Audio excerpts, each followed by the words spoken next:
guys, so my husband and I love to throw parties, have a good time, but ice is always something that we need. So we went ahead and got this ice maker. This is the box that it comes in. It is definitely a heavy box, so I'm gonna go ahead and unpack it and we can check out what's inside.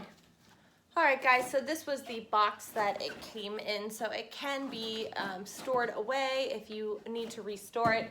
It also came really nicely, securely packaged in styrofoam. So it definitely transferred really easily. This is what the actual size and look of the ice maker is. Let me move this down a little bit so you can totally see it. So it is really sleek. It's not too big. Definitely can make a lot of ice. But on the inside, there is a bag that has an ice scoop and the instruction manual. So you'll definitely want to refer to this when you are using the ice maker.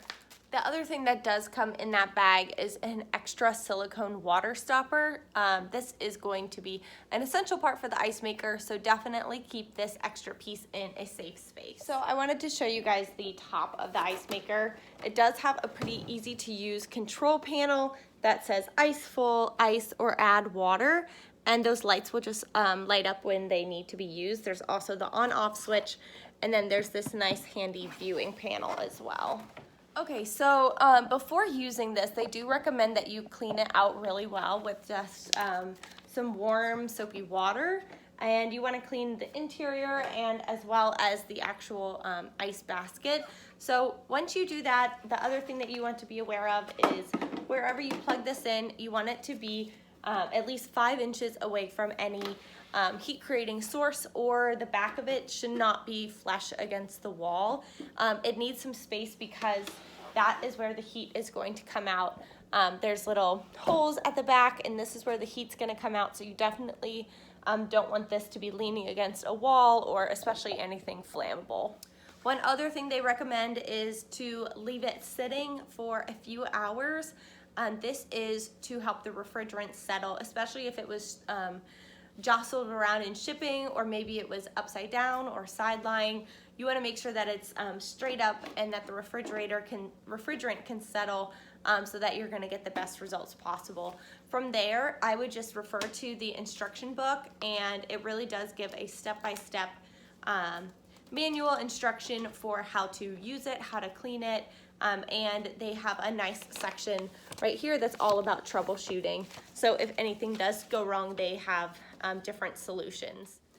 Okay guys, so to actually use this ice maker, it is pretty easy. What you want to do is you want to, after you clean it, take out the ice bin. This is what that looks like. And then you're just going to fill the water reservoir with water. That's going to be this front section right here. It can hold up to 1.7 liters of water. So, you know, that's a lot of water, that's a lot of ice. So you just want to fill it up, but when you fill it up, you don't want it to overlap with the top of the ice machine or the ice basket. So just pour in your water. Make sure that the stopper is in the bottom to prevent the water from leaking out. And then you're just going to fill it with your water.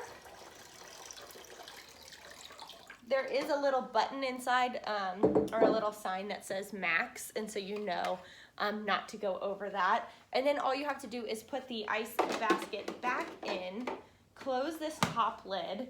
You're going to plug it in, and then after you plug it in, it's going to beep just like that and say that it's on.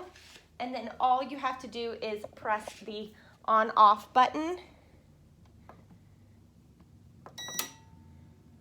and then it is going to start working and making your ice. Okay, so as you can hear, the ice maker is starting to work. The machine is buzzing, and what it's doing is it's going to be taking the water out of the reservoir, and it's going to be moving it to the back to actually make ice that will then drop in the top. So as that water is being emptied, the add water sign might come on, and when that happens, you just want to turn it off, take that ice basket out, refill it with water, and then just restart the whole process so that you'll continuously have ice at hand forever. So what you're going to want to do if you are stocking up for ice for a party or something like that is once the ice basket is full, I would just transfer it to a large baggie and stick it in your freezer. That way this can keep making ice and you'll have plenty for your guests as well. Okay guys, so I just wanted to show you, it is not even 5 minutes later, maybe 10, and there's already ice being formed in this bucket. I'll go ahead and take a piece out so you can see the shape of it. So this is what the ice looks like. It is rounded and it's hollow on the inside. This is going to help it melt more evenly and give you just like a really nice, cute ice in your drink. So I will give you an update once this is full for about how much time it took. All right guys, so the ice is done being made. You can see that the sign, there's kind of a glare, but it says that the ice is full. And you can look into the little glare or into the window and see the ice. So I'm gonna go ahead and make a drink with it. So that is basically all of the ins and outs of this ice maker. I love how easy it is. You can use the scoop to get however much ice you want. They are in perfect little kind of half spheres with that hollow inside like I showed before. And I love that, you know, it was so quick. It took probably a little less than an hour to fill up the whole thing.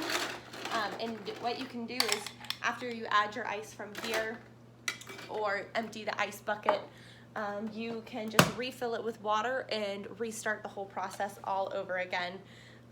So this would be great for making cocktails, making iced coffee like I'm doing right now, or just really anything else that you use ice for, smoothies.